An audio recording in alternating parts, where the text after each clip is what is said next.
ओम श्री गुरु सत्ताय नमः। सभी को प्रणाम। पिछले वीडियो में हमने सुना कि मनुष्य जीवन में दुख और कठिनाइयों का बड़ा महत्वपूर्ण स्थान है। कठिनाइयों के आघातों में ही प्रगति का विधान छिपा हुआ है। आइए अब आगे बढ़ते हैं। मनुष्य का आध्यात्मिक विकास सदा कठिनाइयों से लड़ते रहने से ही होता है। जो व्यक्ति जितना कठिनाइयों से भागता है वो उतना ही अपने आप को निकम्मा बनाता है, और जो साहस पूर्वक कठिनाइयों से लड़ता है वो अपने आप को उतना ही योग्य बनाता है। मनुष्य जीवन की सफलता उसकी इच्छा शक्ति के बल पर निर्भर करती है, आत्मशक्ति के बल पर निर्भर करती है।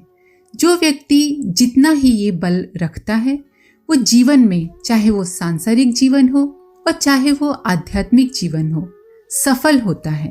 इच्छा शक्ति का बल बढ़ाने के लिए सदा कठिनाइयों से लड़ते रहना आवश्यक है। जिस व्यक्ति को कठिनाइयों से लड़ने का अभ्यास रहता है वो नई कठिनाइयों के सामने आने से भयभीत नहीं होता, बल्कि उनका जमकर सामना करता है। कायरता की मनोवृत्ति ही मनुष्य के लिए अधिक दुखों का कारण होती है, और शूरवीर की मनोवृत्ति ही दुखों का अंत करती है। निर्बल मन का व्यक्ति सदा डरा हुआ रहता है। वो अपने आप को चारों ओर से आपत्तियों से, कठिनाइयों से घिरा पाता है।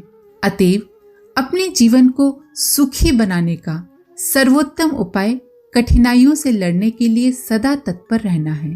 मन एव मनुष्याणाम कारणम बंध मोक्ष्यो, अर्थात मन ही सभी मनुष्यों के बंधन एवं मोक्ष का प्रमुख कारण है।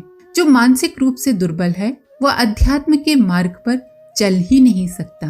मनुष्य की कठिनाइयां दो प्रकार की होती हैं, बाह्य अर्थात बाहरी और आंतरिक अर्थात भीतरी। साधारण मनुष्य की दृष्टि बाहरी कठिनाइयों की ओर ही जाती है।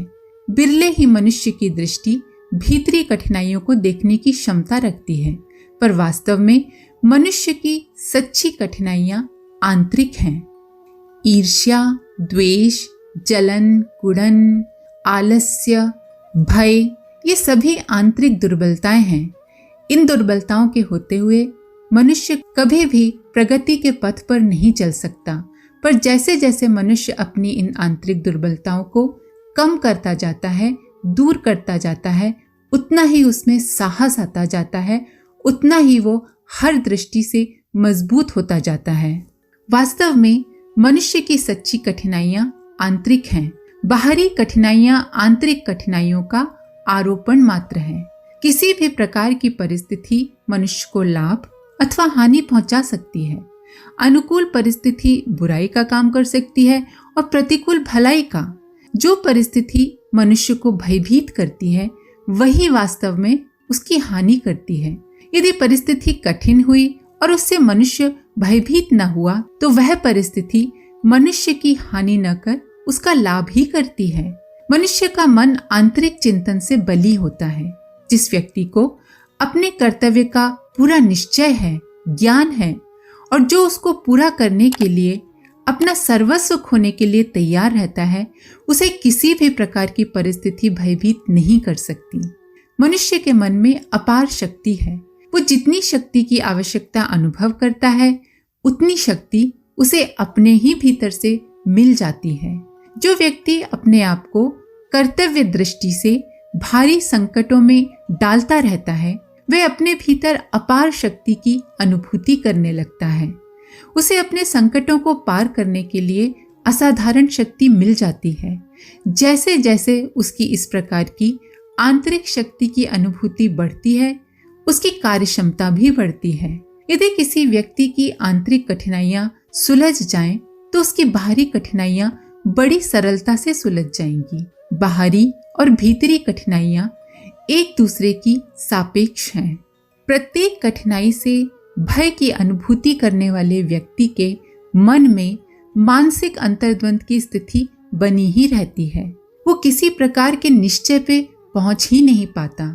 इस अंतर्द्वंद के कारण मनुष्य की मानसिक शक्ति का एकीकरण नहीं होता, वो बिखरी रहती है, और इसी वजह से मनुष्य का मन निर्बल हो जाता है।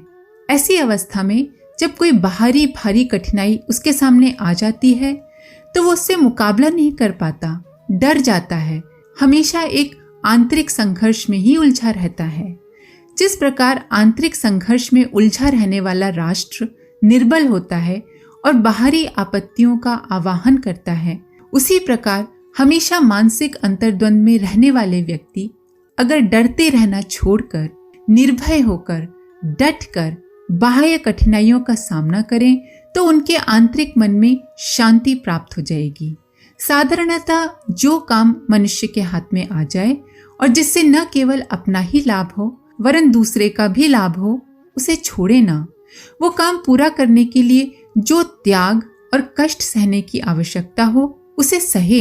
यदि मनुष्य अपना अभ्यास इस तरह बना ले तो वो देखेगा कि उसे धीरे धीरे ठोस आध्यात्मिक ज्ञान होता जाएगा।